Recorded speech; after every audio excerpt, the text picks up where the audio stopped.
Hello guys, welcome to our channel. మీరు కనుక నా ఛానల్కు కొత్తగా వచ్చినట్లయితే ఒక లైక్, షేర్, సబ్స్క్రైబ్ చేసుకోండి.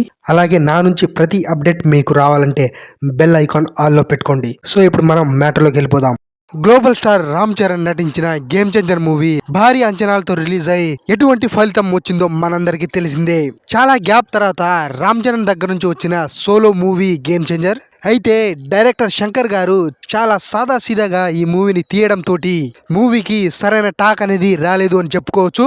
అయితే మూవీకి సరైన టాక్ రాకపోయినా గానీ కలెక్షన్స్ పరంగా చూసుకుంటే 390 కోట్ల రూపాయల గ్రాస్ అనేది గేమ్ చేంజర్ మూవీకి వచ్చాయి.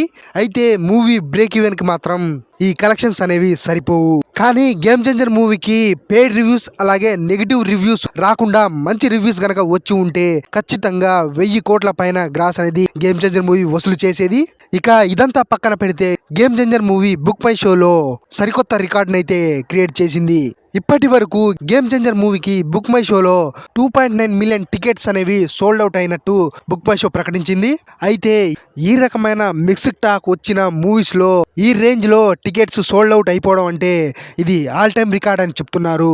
లాస్ట్ ఇయర్ సంక్రాంతికి రిలీజ్ అయిన మహేష్ బాబు గుంటూరు కారం మూవీకి కూడా ఈ స్థాయి టాక్ వచ్చినా కానీ కేవలం 1.68 మిలియన్ టికెట్స్ మాత్రమే సోల్డ్ అవుట్ అయినాయి.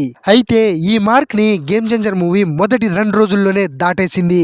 సో ఓవరాల్ గా చూసుకుంటే ఇంత నెగిటివిటీలోను ఇంతటి మిక్స్డ్ టాక్ వచ్చినా కానీ గేమ్ చేంజర్ మూవీ ఈ స్థాయిలో రికార్డ్స్ పెడుతుంది. అదే మంచి పాజిటివ్ టాక్ కనుక గేమ్ చేంజర్ మూవీకి వచ్చుంటే ఈ పాటికి ఎన్నో రికార్డులు కనుమరుగైపోయేవి. ఇక RC16 మూవీ నెక్స్ట్ 3వ షెడ్యూల్ వచ్చేసి ఈ నెల 27వ తారీఖు నుంచి స్టార్ట్ అవబోతుంది. ఈ షెడ్యూల్ లో రామ్ చరణ్ కూడా జాయిన్ అవబోతున్నట్లు తెలుస్తుంది. RC16 మూవీ వచ్చేసి ఇదే ఇయర్ అక్టోబర్ లో దసరాకు రిలీజ్ అవబోతున్న సంగతి మనందరికీ తెలిసిందే.